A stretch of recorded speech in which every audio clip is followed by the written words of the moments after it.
नमस्कार, सुस्वागतम, वेलकम, अभिनंदन।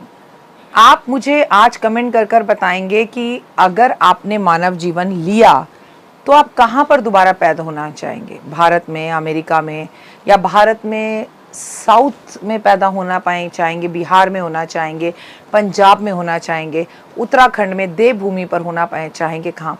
आप सबके इस कमेंट का मैं इंतजार करूंगी। नमस्कार, सुस्वागतम, वेलकम, अभिनंदन। मैं हूं आप सभी के साथ आपकी अपनी होस्ट संतोष डॉक्टर वायरा की आपका स्वागत अभिनंदन करती हूं आपके, मेरे और माता रानी के इस खूबसूरत से यूट्यूब चैनल पर। ओए होए, सुबह की राम राम। कैसा है मेरा ये संसार? क्योंकि मैं डॉक्टर वायरा की अपने इस कार्यक्रम में आपको बता रही हूँ, अगर पहली बात तो भगवान मुझे कभी इस धरती पर, इस मृत्यु लोक में दोबारा ना भेजे। मैं दोबारा जन्म ही नहीं चाहती हूँ, लेकिन अगर मेरे को दोबारा जन्म मिले तो सिर्फ एक ही वो राज्य है जहाँ मैं पैदा होना चाहती हूँ, और जो मैं बनना चाहती हूँ वो है बिहार। मैं चाहती हूँ मेरा जन्म बिहार में हो, बिहार की औरतों की जैसे ताकत और छठ की पूजा करने की हिम्मत मुझ में आए। आप सोच रहे होंगे मैं किस विषय पर बात कर रही हूँ? आज मैं नहाए खाए पर बात कर रही हूँ। नहाए खाए के साथ माँ छठी का पर्व शुरुआत हो रही है। जय श्री राम। कैसे हैं आप सब लोग? आपके जीवन में खुशियां और बहार आए, और पूरे देश और पूरे ब्रह्मांड को छठी मैया के इस पावन त्योहार की, इस महापर्व की बहुत बहुत शुभकामनाएं। मैं मानती हूँ दिवाली एक तरफ और छठी एक तरफ, नहाए खाए से ये त्योहार शुरू हो रहा है जो आज पूरे विश्व में मनाया जाता है। भारत में हर त्योहार का अपना ही एक महत्व है, उन्हीं में से एक है छठ का महापर्व। ये पर्व मुख्य रूप से बिहार, झारखंड, पूर्वांचल और उत्तर प्रदेश में मनाया जाता है। छठ का महापर्व कार्तिक मास की शुक्ल पक्ष की चतुर्थी से शुरू होता है और सप्तमी तिथि तक चलता है। इस दौरान सूर्य देव और छठी मैया की पूजा की जाती है, जो कि बड़ा ही कठिन पर्व है। कब है छठ का महापर्व? छठ के महापर्व इस साल 25 अक्टूबर से लेकर 28 अक्टूबर तक मनाया जाएगा। इन 4 दिनों में श्रद्धालु स्नान, उपवास, सूर्य को अर्घ देंगे और भगवान की जो है पूजा आराधना करेंगे। परिवार में सुख समृद्धि को पाएंगे, संतान की लंबी आयु के लिए, उसकी कामना के लिए ये पर्व किया जाता है। अब छठ महापर्व देश में ही नहीं बल्कि पूरी दुनिया में मनाया जाता है।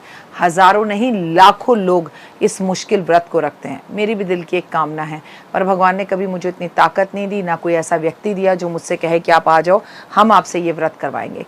छठ के महापर्व का महत्व। छठ पूजा सूर्य देव और छठी मैया को समर्पित है। सूर्य देव को ऊर्जा, स्वास्थ्य का स्रोत माना जाता है, उन्हें हमारी आत्मा कहा जाता है। वहीं छठी मैया संतान की रक्षा करती हैं, उसकी उन्नति के लिए देवी मानी जाती हैं और देवी के रूप में पूजी जाती हैं, और उनकी बच्चों की उन्नति की देवी ही हैं वो।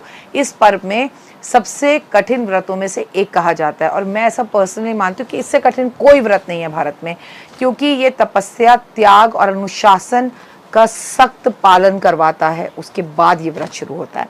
नहाए खाए से छठ की शुरुआत, नहाए खाए के साथ छठ पर्व की शुरुआत होती है। नहाए खाए का मतलब है कि व्रती महिला पहले नहाती है, उसके बाद पूजा अर्चना और सात्विक भोजन बनाती है। छठ के व्रत को रखने वाली महिला पहले दिन नहाए खाए को लेकर गंगा स्नान या किसी भी नदी, शुद्ध नदी के जल से स्नान कर कर नहाए खाकर इस व्रत का आरंभ करती है। इसमें कद्दू की सब्जी, चने की दाल और अरवा के चावल विशेष महत्व माना जाता है। कई जगहों पर नहाए खाए के दिन कद्दू की भात भी कहा जाता है कि कद्दू की भात खाएंगे। छठ के पहले दिन प्रसाद को पूरी शुद्धता के साथ बनाते हैं, पूजा के बाद ग्रहण करते हैं। इसके अलावा अपने इष्ट मित्रों को ये प्रसाद ग्रहण करने के लिए घर भी बुलाते हैं। एक पर्व की तरह, एक दिवाली की तरह सारे इकट्ठे होकर इसकी पूजा करते हैं। नहाए खाए के कुछ नियम हैं। छठी मैया का व्रत कोई आम व्रत नहीं है, इसे आप सबसे मुश्किल व्रत भारत का कह सकते हैं। ऐसे में पहले कई बार आपको बता चुकी हूँ, नहाए खाए की शुरुआत के साथ ये व्रत आरंभ होता है। नहाए खाए के दिन सबसे पहले घर को पूरा शुद्ध करके, साफ करके, स्नान आदि करके, घर को साफ सुथरा कर कर फिर जो है चेहरे पर मुस्कान लाकर फुल ऑफ एनर्जी के साथ छठी के गाने गाते हुए आप जो है भोजन बनाते हैं। फिर छठ के व्रत करने वाली महिला भगवान सूर्य को जल अर्पित कर कर पूजा अर्चना कर भगवान को भोग लगाए।